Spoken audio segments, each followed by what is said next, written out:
after the first match that Portugal played, that Cristiano was very criticized, right? That he couldn't score, and if he was a problem, he should start. Then the second game, they create chances. He had chances. He put the ball in the back of the net. Yeah, he has 975 goals in his bag. You know, then 41 years old, and he does that running behind, getting almost 19 miles per hour. 41 years old, he still can run. He's not going to run 20 runs like that, you know. But like you said, the great example is Lautaro Martinez in the Argentina national team. He's the star and the main man for Inter Milan in Italy. Then he goes to the national team, and he has to do whatever they ask of him to do it to help Messi and to help the national team. So I hope the midfielder, Carly, the midfielder of Portugal can do that they can realize the player they have in front. So instead of competing against him, they should use him. I think that's exactly what we said for our videos now. Take it from one of the best goal scorers. I think he's better than all United players right now. He's one of the best goal scorers I've ever seen. If you really watch football, you see, and you know what I mean. His movement, everything. Take it from this guy. He knows what he's talking about. We've been saying this. Feed him the balls, and he will score the goals. Just so like people don't say like you guys have been biased either. You know, Zlatan said something about like, yeah, it looked like Ronaldo wasn't running, so it's good to take him out or something like that. And I think in both cases, both statements are true, right? Like what Chicharito is saying is true, what Zlatan is saying is true. I think the only problem is when people just put the blame on Ronaldo, that Portugal's not winning because of Ronaldo, or that Ronaldo not running is not helping Portugal. But yeah, again, I don't know. I think I still have a feeling that all this controversy is going to end up leading to Portugal going to the final or winning the final. And then it's going to be like at the end, see, we all criticized them, but we all knew this was going to happen. It was just this team. You know, that happened with Messi too, right? Oh, I don't think Messi could take them all away. And then everybody at the end was like, it's just great how they overcame everything and the criticism, and this team really kept fighting. And the narrative changed, right? It could happen, but like I were saying in this channel, the problem is just thinking that Ronaldo is Portugal's problem. Yeah. Let's say if his teammates feeds him like 10, 15 chances and he doesn't score, sure, could be blamed. Ronaldo's the problem. But if a striker is getting no service, which striker is going to score? None.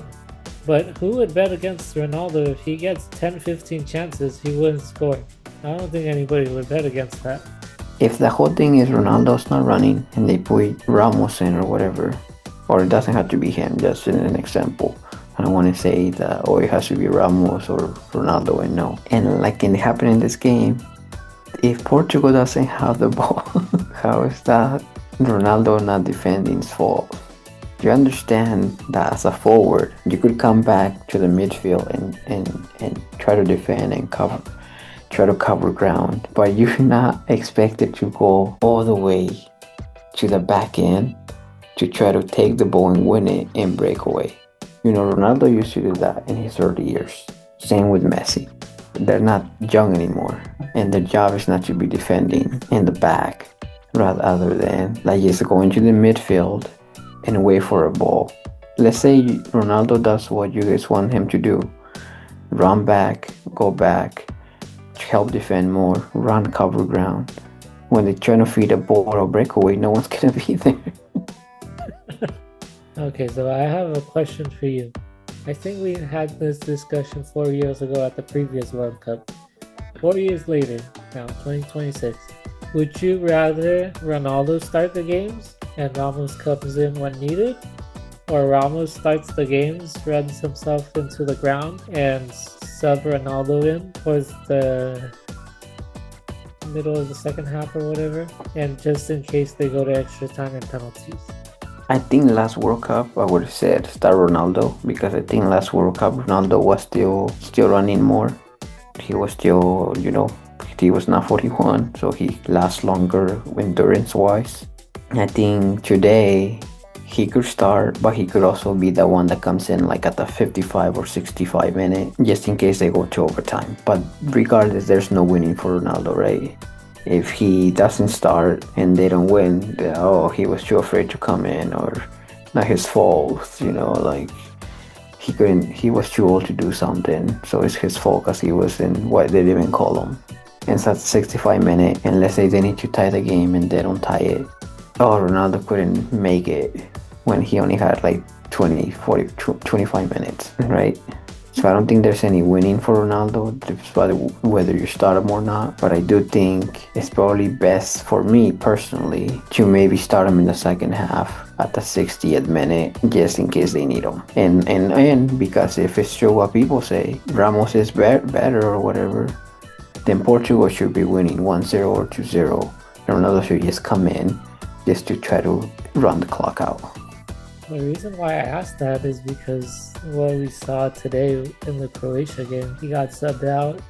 Obviously, Ronaldo's Ronaldo. He's going to be frustrated that he got subbed out. But after that, I was thinking, oh man, what if Croatia scores here? And then they go to extra time, probably penalties. And then that's one penalty taker who you really, really trust and probably will score like 99% of the time on the bench out. That's kind of risky, right? So I was thinking like maybe Ronaldo can be a second half sub, where if that were to happen, you would have the best penalty taker on the field still, because you don't want to be like Germany or the Netherlands. Exactly. No, I think in this World Cup, he definitely is more subject to starting in the second half as a sub. For me, it doesn't really matter if he starts or he doesn't. But I personally would have him in the second half. I think this is where the coach needs to come in and sit down with him and be like, Ronaldo, I think we should go in the second half. We should start on the bench. I know you want to start every game, obviously, but I feel like it would benefit more if we start you on the bench and put you in early on in the second half, just in case for this and that, we'll have you. Yeah, I think the coach really needs to sit down with the team and Ronaldo and say exactly what you said. Hey, I think for the best of the team, we'll start you in the second half. And it could also be better for him because defenders may be more tired. Exactly. And he's still fresh, Ronaldo, and he could get more chances when they're tired and maybe they're doing breakaways. And like I said, Ronaldo could still run fast from time to time. He gets the pass at the right time. He could still outrun a lot of defenders. But yeah, I think that is a talk. He needs to be in the locker room. And, it's best for the team. It's best for Ronaldo. And, you're understandable. But like Ronaldo fans who may start something discussion right away. Oh, the coach benched Ronaldo. This is for the best of Ronaldo, best of Portugal. Like that's for them to win glory if that's what they're looking for. Yeah. And again, it would also show, let's say, if all these other Portugal players are what they say, we don't need Ronaldo and have them score without him. Yeah, and the coach can even say like, hey Ronaldo, I started you every game in the group stage and you played most of it or all of it. We're in the knockout rounds now and I think you would be best off the bench. Yeah, because Portugal needs to realize, look, you faced Colombia, you were struggling. No, you face Croatia, we're still struggling. How can we fix this team? I think that would be a good game plan, to be honest. And again, last World Cup, I think he should start. Didn't even like he got mad. It looked like he kind of, as he was sitting down in the bench, they kept showing his face. It looked like he kind of was like, like this was probably the best for the team. Obviously, he was frustrated at the beginning, but as he kept going, it looked like he kind of was one of those matches where you're just mad at yourself because you couldn't do anything else. And he was mad in the moment, but when Ramos scored, he still ran to celebrate with him. So.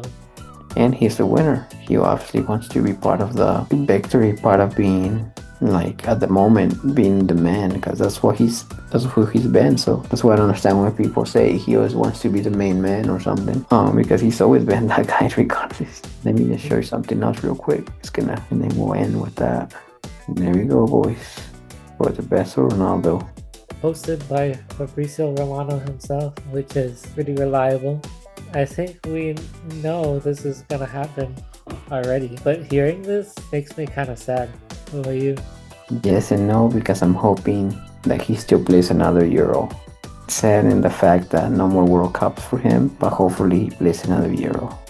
I know he said he's retiring from the international team, and it does sound sad,